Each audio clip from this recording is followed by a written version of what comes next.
Welcome to the Motivated Life podcast. I'm Ravi Raman. On today's episode, I'm joined by Rolf Evenson. I met Rolf shortly after moving to Colorado. We attended a few meetups together, and he struck me as someone who just had a fascinating life story.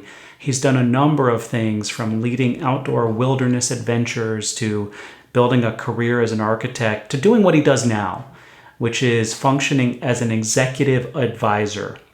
And Rolf really excels with helping both CEOs and their teams figure out how to unleash more of what they have from a quiet place within. And he's the co-founder of Clear Mind Advisors, which is the name of his coaching and advising firm. And on this podcast, we explore a number of things: the potential of the mind, both to promote healing from the inside of what we may have been hurt by, and also the potential of the mind to create in the world, to create as a leader, to create as a team, and to create and move society forward. And I think if you are a leader of any capacity, if you are trying to find your way in your career, if you feel like there are some things that might be weighing your mind down, you will benefit a lot from this conversation. Rolf is just a fantastic human being. I can already see how we have many conversations that we could have in future episodes of the podcast. But for now, I hope you enjoy this one. And if you are enjoying it, I encourage you to subscribe to the podcast and also share the episodes that are meaningful to you with your friends.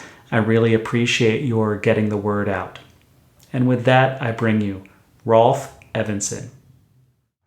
I'm here with Rolf Evenson. Rolf, thanks for joining me. You are so welcome. It's a pleasure to be here. Well, I'm here in Minnesota, in a suburb of Minneapolis, and I was going for a walk this morning and reminiscing a bit about Colorado, where I recently left, and just imagining you must be now sitting in that Technicolor green, all the fresh grass coming. I mean, what's it like where you're at? Where are you, and what's it like in your environment right now? So my wife and I live in a town called Longmont, Colorado, which is just 10 minutes up the road from Boulder, Colorado.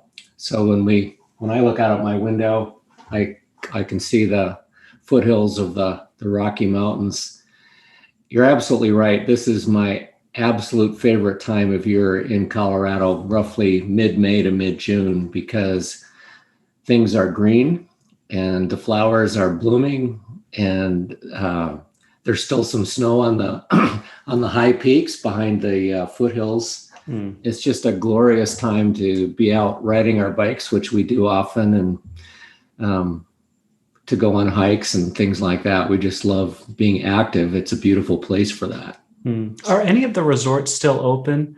I'd imagine there might be one that's holding on to the last bit of snow. Yeah, that's a good question. I'm not sure.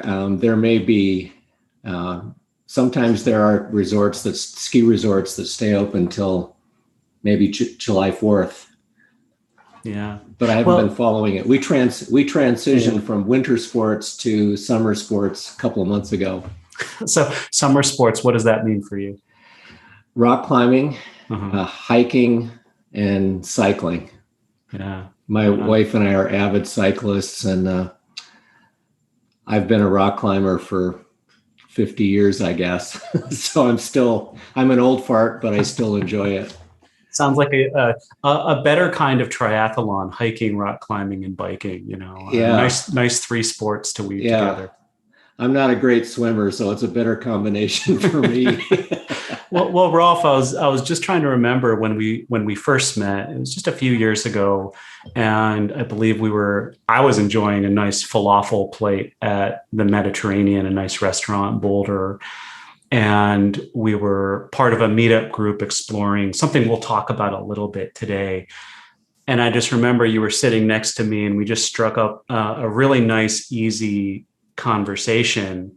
And in my mind, I thought, well, I want to get to know Rolf better. And, you've definitely supported me several times over the years, just sharing some of your wisdom in working with leaders as an executive advisor.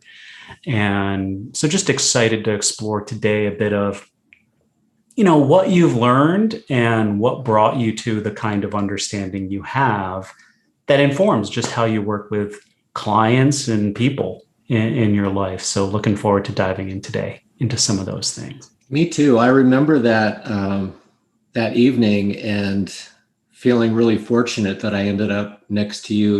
When you meet somebody that you connect with and that you just have a good feeling about, it's amazing how that stays with you. I mean, it stayed with me all these years, and I know I left that evening looking forward to figuring out some excuses for getting to know you better. And we've found some ways. Right, exactly. Well, why don't we start with maybe if you can describe a bit of what you do now, and then we can talk about sort of what led you to what you're doing now. Sure. Yeah, how do you describe yourself and what you do? Well, I'm a three principle based executive coach. I don't know is your audience familiar with what the three principles are about? Well, yeah, would love you to share some of that. Yeah, most are not.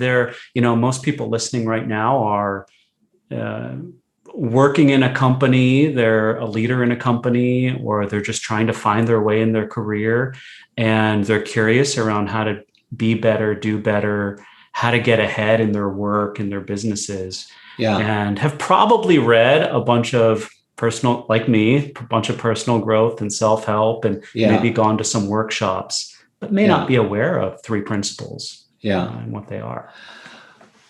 Well, as you know, I was an architect for kind of the middle third of my career. And one of the things that really intrigued me was as the design leader of engineering and design teams, creating multi-million-dollar projects. In my case, it was mostly in the medical field, surgery centers and that sort of thing. And one of the things that just absolutely fascinated me was how some teams seemed to have an ease about them that allowed them to flourish and to work together in a way that was not only effective and highly creative, but enjoyable for the people on the teams. And other teams, which had people on them that were every bit as talented and well-educated and highly motivated and hardworking and committed to doing great work as the earlier team that I mentioned, would struggle, and sometimes struggle mightily. And it would be some combination of the human factor, I guess you could say, to oversimplify it. With some teams and with some individuals, it seemed like the human factor is just not working. And I just got really curious about that earlier in my wilderness guiding days and in my adventure guide days, which I spent probably 10, 15 years doing, rock climbing and all of that, leading dog sled expeditions and all of that. I noticed in myself that in rock climbing, let's say, we'd go to Yosemite Valley in California to climb for 6-7 weeks at a time. And that's in Yosemite is like the Mecca for climbing. It is one of the Meccas in the world for climbing, right? And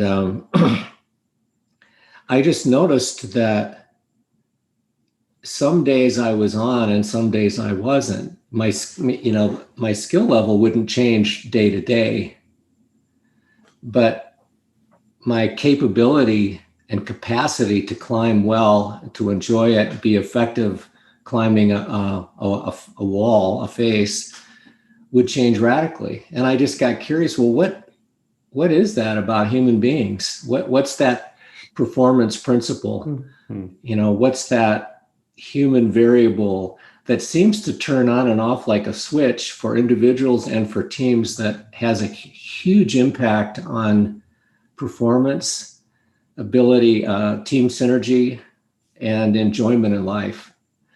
And so this is a long way of answering your question, which is what I'm up to now.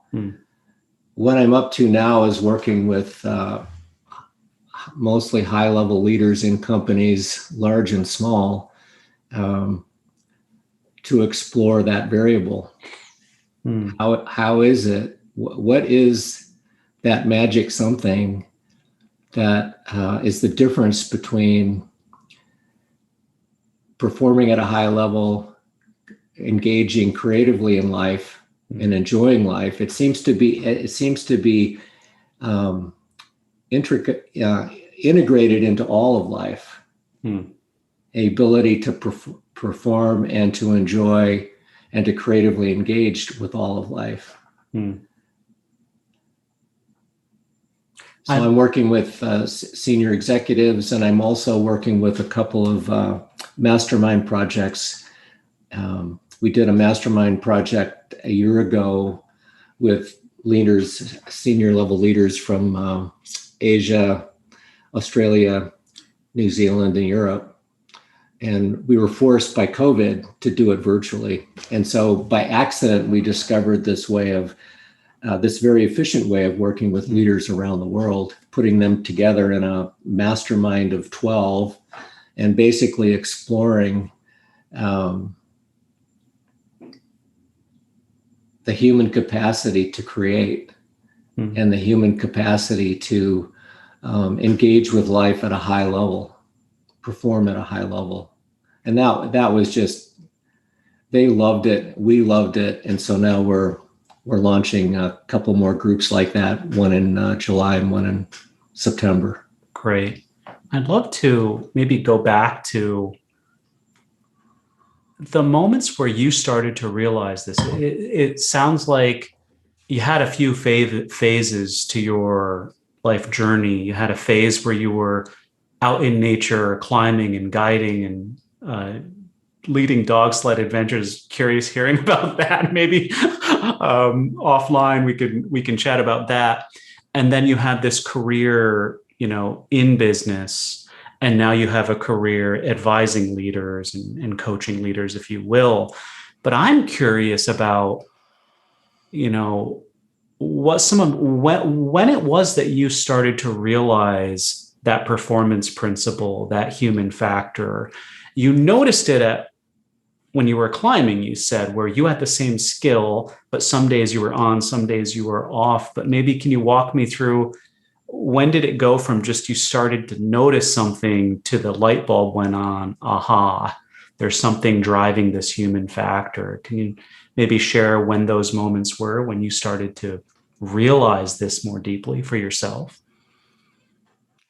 Yeah, what just pops into my mind as you ask that question, I struggled with some PTSD issues for 28 years, from age 6 to age 34. And what happened was that my family was on vacation when I was 6 years old in northern Minnesota. We were staying at a cabin on a lake. And my father took my brother and I was the oldest of 4 kids, so I was 6. So we were 6, 4, 2, and newly born. And he took my brother and I to the store to get some groceries. And on the way back to the cabin, our car was hit by a freight train. And I had the misfortune of experiencing that accident and watching my father die on the side of the road that afternoon. So it was obviously a horrific experience. And it's not surprising that I had nightmares for years after that. I remember my mother singing to me and rocking me to sleep when she would hear me crying. And then when I was 16 and started to drive, I started experiencing some anxiety attacks, I guess you could call them, when I was first in line at a railroad crossing, which is understandable. I mean, I actually had I hallucinated watching the train jump the tracks and hit my car. And so it would get triggered by the sound of a train whistle, or seeing the crossing gate come down, or just being in close proximity to a train crossing. And I went for help several times through my teens and 20s.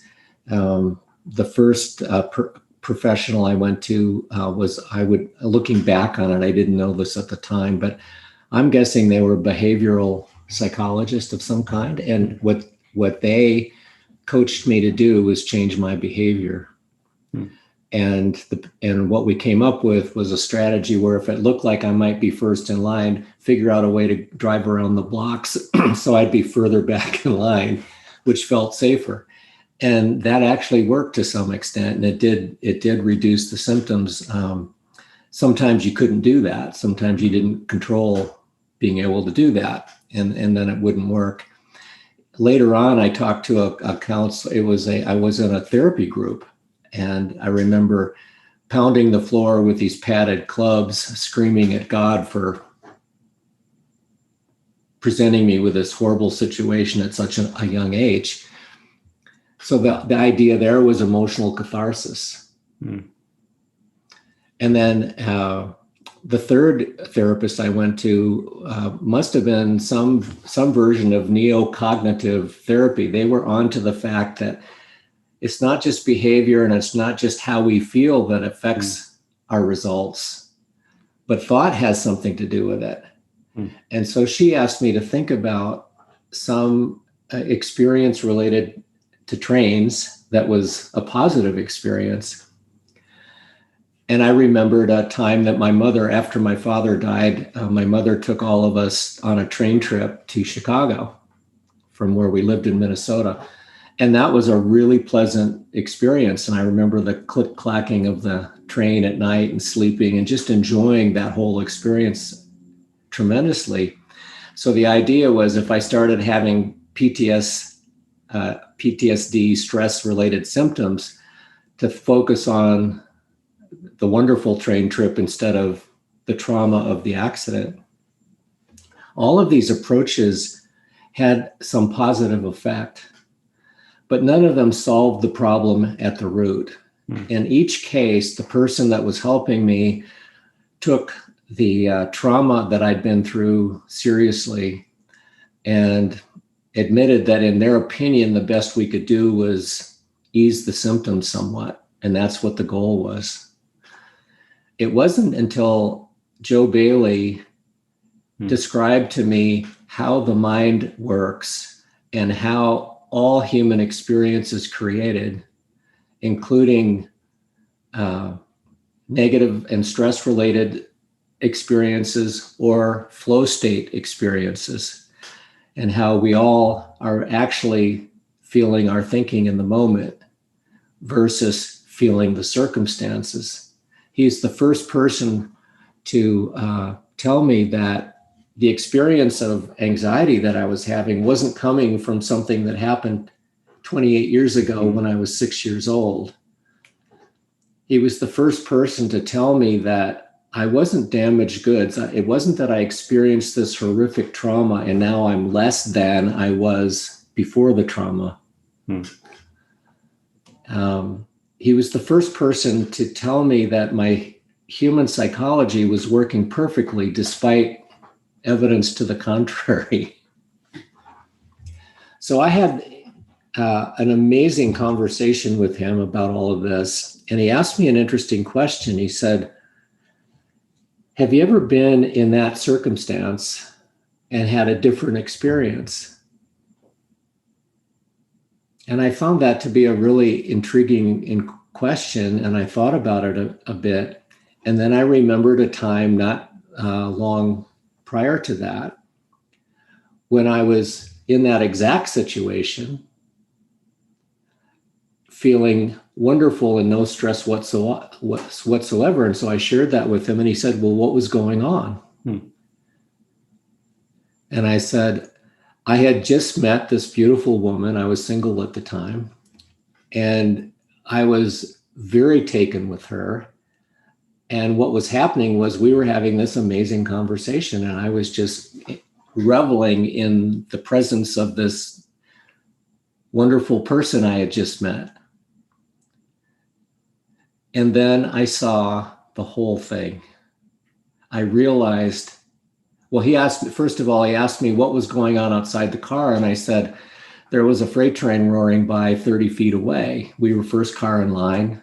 The gate was coming down. The bell was clanging. The train whistle was blasting. And then I saw it. I realized, oh, all that was happening in all of my experiences was I was feeling my thinking in the moment. What would happen is I would be going through my day, enjoying whatever feeling I had. Then I would hear a train whistle. It would remind me of painful memories. I was in the habit of then focusing on those memories. And then instead of feeling the thoughts I'd just been having, now I was feeling the thoughts of the traumatic experience. I looked at him and I said, are you freaking kidding me? I've been doing this to myself all these years. And he just smiled and said, yeah, that's true. And the good news is because you've been doing it to yourself, you now have the opportunity to make different choices. Mm-hmm. And I realized that my human psychology was working perfectly the whole time. I was feeling my thinking in the moment. All that was happening was related to train situations. My thinking was shifting, and then I would feel that thinking instead of whatever I was thinking earlier. Just on that, and then because, well, thank you just for sharing. I mean, that experience, and I can see, if someone were to tell me it's not the train creating the experience, having experienced something in my past, let me just say as horrific, as just stark as what you experienced. I mean, I would say, I don't know if my reaction would be what yours was. What was it that allowed what Joe said to sink in? Do you know? Because I can imagine alternate realities where you hear that, but all the evidence is no, the train is creating a full psychosomatic response in you. No way, it can't be me. I mean, what facilitated that insight? Do you know? That's a great point. And had someone asked me that question before I realized what was actually happening, I had 28 years of experience and proof to prove my case. Mm-hmm. I knew it was the train that was causing it. And here's the proof. I have this 28 years of story to prove that that's true. Mm-hmm. So how do you break through in life when you have a pattern that's deeply, deeply held and believed in? Mm-hmm. I mean, you're really asking a profound question, and the question is, how is it that human beings change? Right. And the answer is the only way that I know of is by having an insight that breaks through the noise of your thinking, the noise of your belief system, the noise of your thought structure. It breaks through and touches you in some deep way with the truth of the insight, such that you know it's true. It's a deep knowing. It cannot be denied. You can just see the truth of it. And when that happens, it changes how we see the world. And when how we see the world changes, our world actually starts changing. And I'll give you proof of that. Mm-hmm. A week later, I was driving in my car and I heard a train whistle. It was the first one I heard since my conversation with Joe Bailey. And I laughed.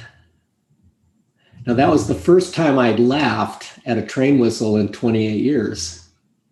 But what I was laughing at was realizing, oh my God, that's the trigger that used to trigger this chain of events. But I saw what was at work here. I saw that all that's happening, I saw the mechanics behind how that whole thing happened.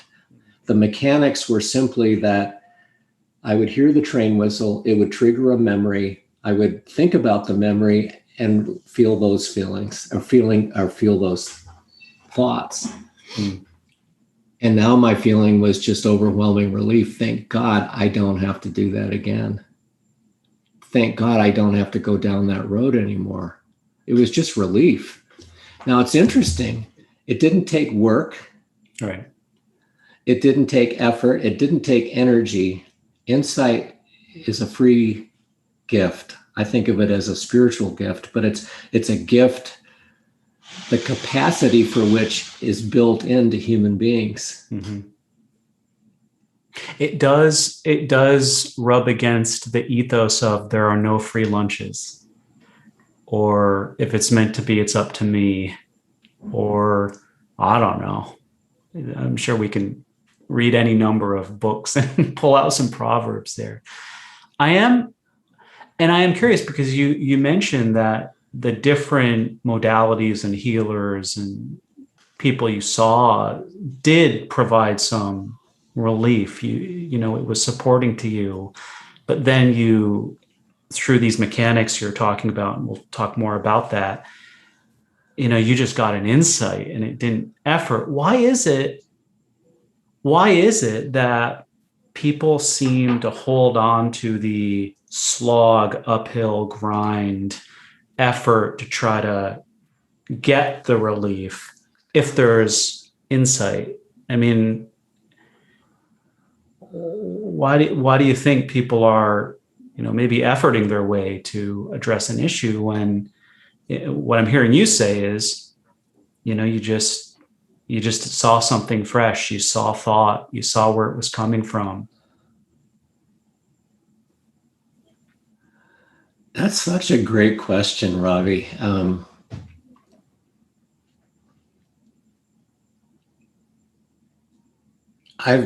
I guess you could say I've been searching for the answer to that question my whole life, and I'm still searching. Yeah. But I think that I'm starting to see. I'm starting to get glimpses of as to why that is.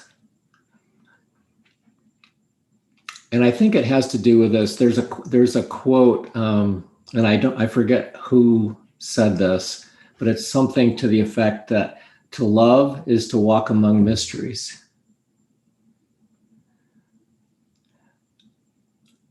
But to step into mystery and trust the unknown is scary for most of us. I remember standing at the base of the nose route on El Capitan in 1979 at 5 o'clock in the morning with my climbing partner, about to start this 3,300 foot route that we were planning to climb. And just having this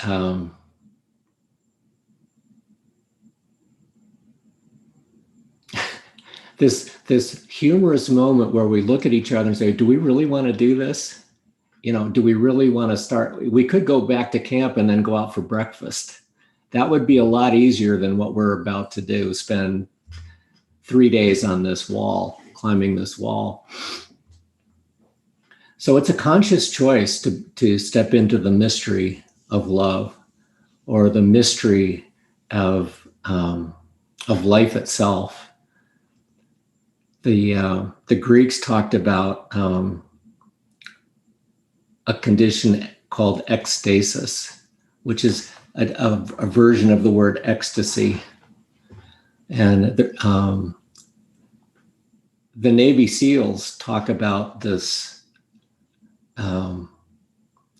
magical state that they want their teams to get into, so that they're living from insight. They don't use that word, but that's what they're doing. They know that things are happening when they're in a really difficult mission, and they have to make instantaneous decisions about who to shoot and who not to shoot, and what to do or what not to do. They've found that if they can get the entire team to fall into this state of flow, we're more aware of that term. Mm-hmm. Or in the zone, then what happens is that the conscious mind recedes, and we're living from a state of receptiveness, more of an unconscious state in the flow of things. And then performance improves, creativity improves, the ability for human beings to connect powerfully, either in love relationships or in working collaborations, increases immensely. I think that state is what we're looking for to have more of in our life, because that's where the juiciness is. That's where the breakthrough ideas reside. That's where the amazing collaborations reside. Every sports team on the planet is looking for that state. Mm-hmm. Every business that I know of is looking for that state. But it does require that we trust something bigger than ourselves, something bigger than our ability to control the environment, something bigger than our personal thinking and our capacity to think our way out of problems. It really involves less thinking and more feeling, and certainly more insight. I think most of the world tends to live more from fear than from love. And when we're living in fear, we want to hang on and control things. But ironically, that very effort to control or to overthink things prevents us from achieving the state of flow that we want, that we desire, that we long for.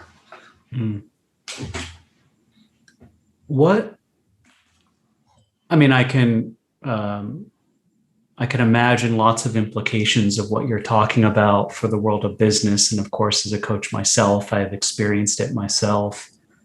But what inspired you to take this insight and bring it to the world? I mean, it seems like there are probably some chapters there worth talking about where you had this seemingly profound understanding of the nature of life and where it comes from and the role of thought and this power of insight. And how did you go from there to, okay, I'm going to help executives and teams and leaders, find performance from a different place? I mean, help me fill in the gaps there of how you went from a climber with some insight to, I'm going to bring this to the world.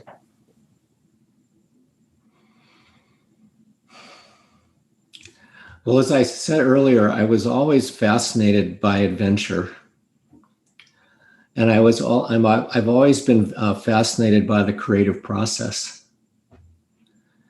And I saw architecture as a potential profession for me, being a blend of those two things. I loved the very idea that a small group of people could sit around a table and start sharing ideas about a building that they would want to create. Let's say it's a surgery center. So you have the architect and maybe an engineer or two, and you have the head physician and the nurse and so on, whoever's going to be involved in this project. And you're sitting around, and what are you sharing? You're sharing ideas, which are nothing but thoughts expressed. What are thoughts? I think of thoughts as coalesced energy that take the form of a thought. And then I share the thought with you, and that triggers your own thinking, and we start having a conversation. And ultimately, that conversation can become doodles on a piece of paper. And those doodles can evolve through a creative thinking process into architectural drawings. And then you can hand those architectural drawings to a construction crew who can then start literally turning paper into concrete and glass and wood. And eventually it results in being able to walk in the front door of a beautiful building that has hopefully the feeling and the practical implications that you were designing in the first place, a usefulness that you were designing in from the first place. That blows me away, that human beings have that capacity to create something magnificent from nothing but energy. So I loved participating in that creative process. And I guess the transition from there into focusing full time on working with executives and teams came from an insight that I had. I used to think of adventure as being rock climbing or dog sledding or canoeing across Lake Superior. But I realized through my work with my architectural clients that the true and the greatest adventure is life itself. That everyone on that team was operating in a world of their own thinking. And the quality of that thinking in any given moment had a huge impact on the quality of our work together. So sometimes the quality of that thinking was not good, and it led to conflict, it led to stress, it led to people feeling pressured and not enjoying the creative process much at all. And other times it was a highly enjoyable process. I fell in love with and fell into curiosity about the magic of that, if you will. And so I left my job with no idea of what I was going to do.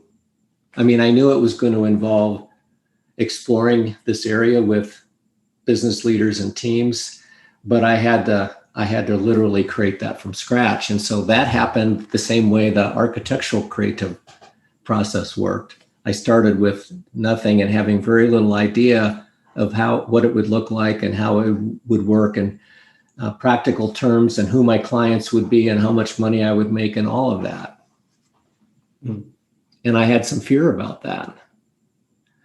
But I just decided to trust the muse, if you will. I had a vision, an inkling that this was something powerful and wonderful that I needed to try. And I found in life that when I trust that feeling, things tend to work out pretty well. Mm. I can imagine walking into a boardroom. Well, you tell me, what's your experience if you sit down with the CEO or you're meeting with a team, any team at any level? When you point to, call it the muse, call it insight, call it what comes from a peaceful state of mind, or any of the language, that you've used and I've used, what's their reaction? I would imagine, my experience is I get some blank stares and usually a few demands initially for, give me the proof, what's your process, give me the recipe that we can use. What's the strategy you're going to teach me to help us get results? Help me understand, what's the reaction? Well, one, how do you have a conversation with a leader who's trying to grow their business and navigate challenges in the world that's looking for a solution? How do you communicate what it is you offer, and what's maybe some of the resistance you might get from a leader just based on how the paradigm they're in versus what you're trying to point to? Great question. What comes to mind is that I was working with doing what we call a 3-day leadership immersion. So it's me and an executive leader one-on-one for 3 days. And we were in session number 1, day 1, last week with the CEO of a global company. And we'd had a number of conversations prior to this, but we were coming together for the first time. He had gone to a beach house that his family owns to get away from everything. And we were talking about what's going to happen for the next 3 days, because he's really operating with a high level of trust. He really doesn't understand the process, which is what you were pointing to. So I did my best to explain that it was going to be unlike anything that he'd probably ever experienced before. We were going to slow way down. And his comment was, I never slow down. I'm always going fast. And I said, yeah, that's what I figured. And I said, and there are going to be long breaks in between our sessions. And after I talked for a bit, there was a pause, and he said, I never slow down. I'm always going 100 miles an hour. My own kids and my wife ask me if why I can't just take 2-3 minutes to just relax. And then I said, well, in that case, I'm pretty sure that the next 3 days are going to be pure hell for you. And we had a good laugh about that. He got the humor of it. He had no idea how this was going to go. But in that moment of sharing the laugh, he decided, well, I'm here. I might as well trust this, see where it goes. So we finished our conversation, and I talked about how, the noise to signal ratio that most of us live with, the noise being the thought and all the action, the busy-mindedness and all the incredible activity that's going on in a typical business executive's life. The phone calls, the emails, the thinking, the problem solving, the worrying about the deadline on Thursday, the fretting over the conversation you had with your boss that really made you angry. All that stuff I'm calling noise. And the signal, which is the breakthrough ideas, the insights, the life-changing change in perspective that we all desperately need, that gets drowned out by the noise. So we break after a couple of hours, and we come back 2 hours later for our second session.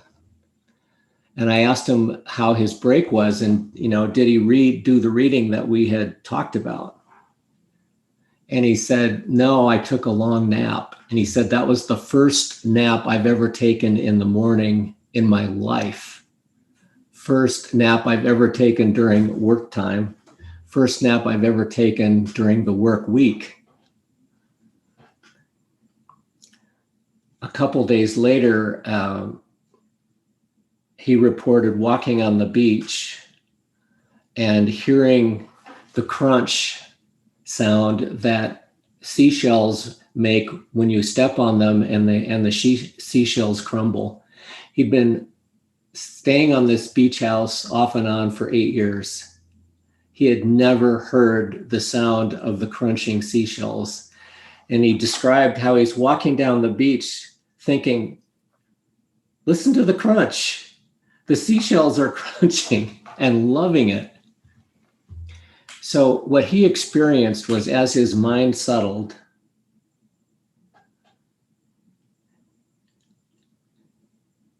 his awareness of what was going on around him went through the roof, and his enjoyment of the moment went through the roof. And he started to have all kinds of amazing ideas and insights about how to work with his team and shifts that he wanted to make.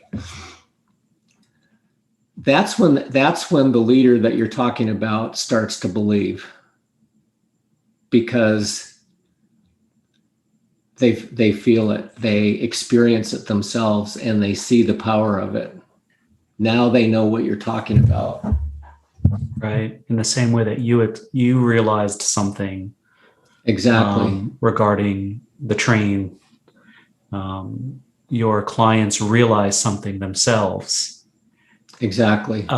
Even if it's counterintuitive, because what I'm hearing you say is you're slowing someone way down so that they can be better, because they're coming to you, I'm imagining, because they want to be better or have their team better. Yeah. Do I have that? Yeah. It's almost like slowing down in order to speed up. Right. Okay. You can be more efficient, break through and cut through all kinds of distraction that are slowing you down if you have the needed insight. But you have to slow down in order to have the insight.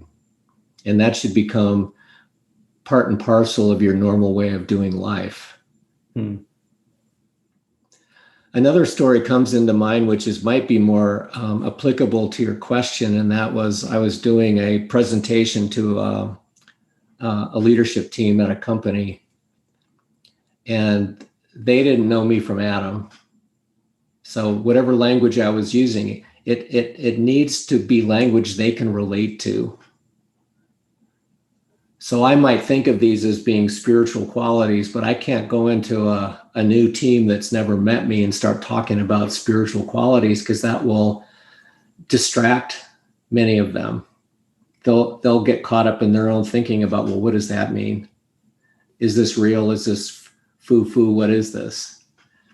So I was presenting in a way that I thought they could relate to, and that was I'd had some conversations with them previously, and I knew some of the language they were already using, and so I was using that language as much as I could comfortably and authentically use, and trying to just speak in terms of common sense. And it was going extremely well, and there were a lot of nodding heads, and I felt like, wow, this looks like it's a good fit.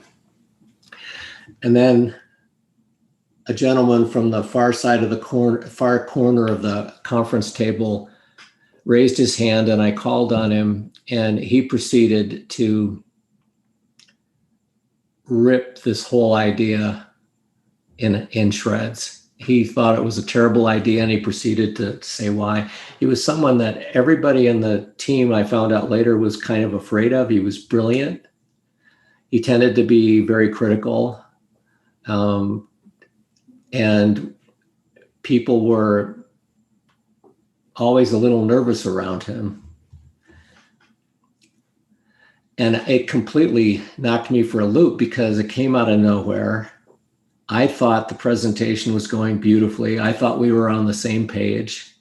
And now suddenly he's saying things that might make me look like a fraud in front of the room. And so for a moment, I got thrown for a loop. I kind of freaked out inside. I was scrambling. I lost my bearings. It's happened to all of us. But because I know how the mind works, and I know that a settled mind is a powerful mind,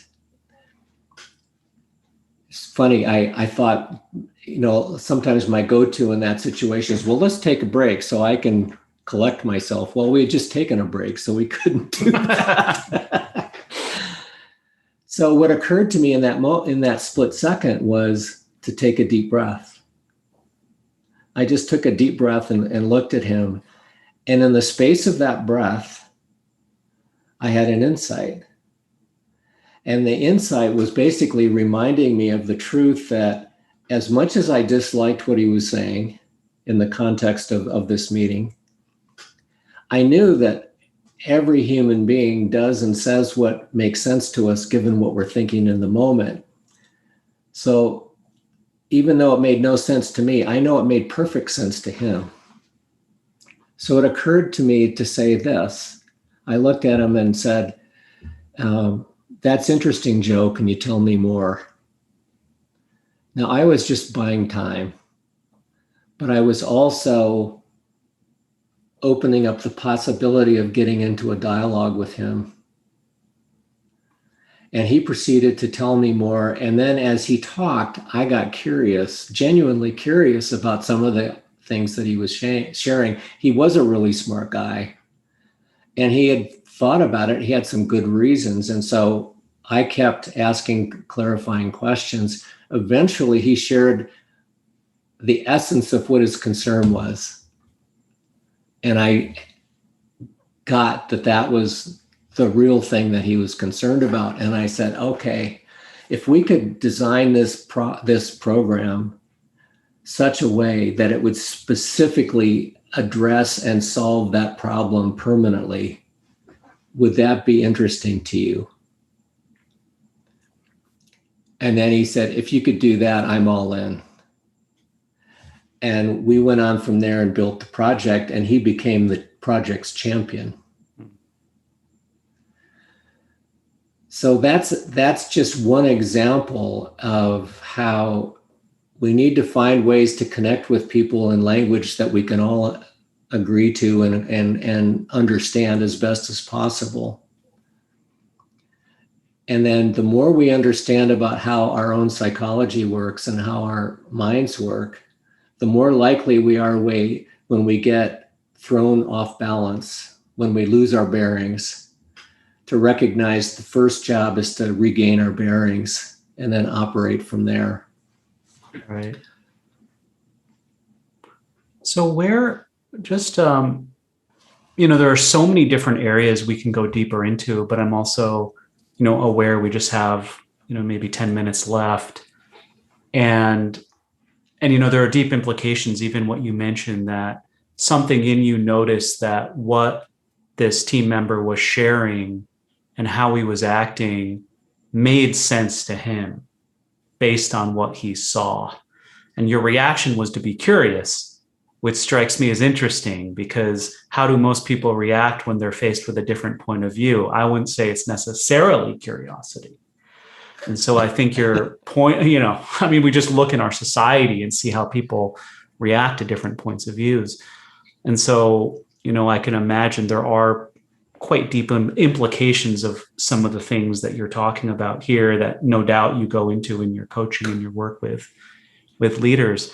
But I'm just curious for you, if you can share in your own journey, your own learning curves around what you're talking about. Are there any resources or books or things that you feel have been helpful to you personally as you've deepened your own wisdom and insight around how you do what you do? I'm always curious how people are learning and growing. So from your perspective, what has supported your learning curve so far? And also, as you look forward, where are you on your own learning curve right now? Where do you feel you're trying to see things more deeply for yourself?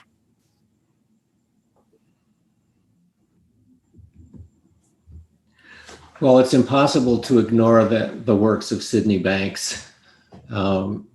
He was the first person that I'm aware of that saw how the mind works through the lens of psychology, human psychology, and he was able to find a simple and accessible way to talk about it. In terms of, he uses the terms thought, mind, and consciousness. Thought is the human capacity to create. Feelings or consciousness is our capacity to feel what we think. And mind is the power source behind it all. I asked this my client last week, for example, when you think about the power behind life, first I asked him, do you agree that there's something behind life that's bigger than you and me? And he said, absolutely. He said, and he had told me earlier that he didn't consider himself to be a religious person or a spiritual person. And so then I said, well, what do you call that something bigger? And he thought a moment and he said, I think of it as the life force. And I said, okay, great. Life force. We'll use that because we both know what that means. So Sydney Banks, and the book I love of his the best is The Enlightened Gardener. And then to talk about that understanding that Sydney Banks is talking about, the kind of the deeper truth of how the mind works as applied to business, the book I love the most is Invisible Power. I always share that with my clients.